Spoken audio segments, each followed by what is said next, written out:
Unajua mara ya mwisho Tanzania kupokea ugeni mkubwa wa marais au viongozi wa nchi zaidi ya 20 kwa mara moja kwa mpigo ilikuwa ni lini? Hiyo ilikuwa ni mwaka 1999 ambapo tulikuwa tunaenda kumzika aliyekuwa rais wa Tanganyika au Tanzania Mwalimu Julius Kambarage Nyerere. Huo ndio muda ambapo tulikuwa tuna viongozi wengi nchini, na huo ugeni tumeuona tena kuanzia jana tarehe 27 na leo tarehe 28. Tumeona shule zimefungwa kwa siku mbili, tumeona barabara zimefungwa, watu haturuhusiwi kupita, kuna wafanyakazi wa umma ambao wameruhusiwa kufanyia kazi from home. Na tunaweza tukajiuliza what is so special kuhusiana na hiki kikao. Hiki kikao kinaitwa Mission 300 Summit, Energy Summit. Hii Mission 300 imeanzishwa na World Bank kushirikiana na African Development Bank.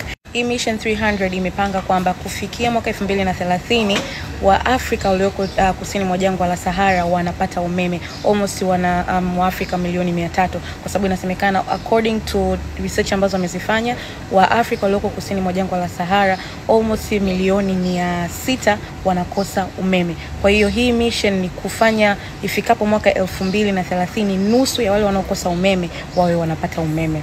Kwenye hii summit malengo makuu ni kupitia mikataba ya kimataifa inayohusiana na nishati, lakini pia vile vile kuna Dar es Salaam Declaration. Haya ni makubaliano ambapo watakubaliana jinsi gani, strategies gani, roadmap gani, blueprint gani wataitumia ili kuweza kuhakikisha kwamba hao watu milioni 300 kweli wanapata umeme. Inawezekana unajiuliza kwa nini Tanzania ndo imekuwa mwenyeji. Hii meeting ni kwa mara ya kwanza inafanyika, na unajiuliza kwa nini Tanzania imekuwa mwenyeji. Kwanza Tanzania yenyewe ndo ina hold the biggest hydroelectric power dam. Lile bwawa la Julius Kambarage Nyerere, lile ni biggest power dam ambalo liko Afrika na linaweza likaserve nchi nyingi zaidi. Kwa hiyo hayo unaweza kuona ni mafanikio ambayo yameifanya hii Mission 300 kuweza kuja kufanyika Tanzania.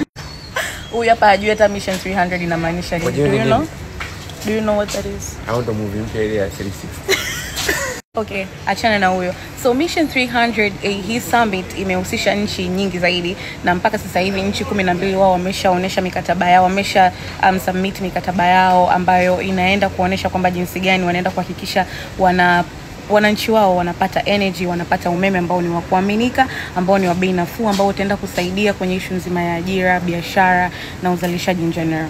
So Tanzania kwanza tumepiga hatua kubwa sana. Unaambiwa almost 55.2% ya Watanzania tayari wana umeme, ambapo tunaenda by 2030 tuweze kutimiza 100% ya watu ambao hawanakosa umeme waweze kupata umeme.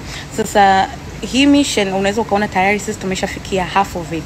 Kwa hiyo kupitia Mission 300 tunaenda kutimiza another half ya kumalizia watu ambao wanakosa umeme sasa waweze kupata umeme. So this is the biggest summit, na ni summit ambayo inaweza kuleta opportunities nyingi sana, kwa sababu at this moment watu washajua Tanzania ni nini, Dar es Salaam kuna opportunities gani. Tayari nchi yetu inaongelewa sana, mji wetu unaongelewa sana. So the whole spotlight iko Tanzania sasa hivi.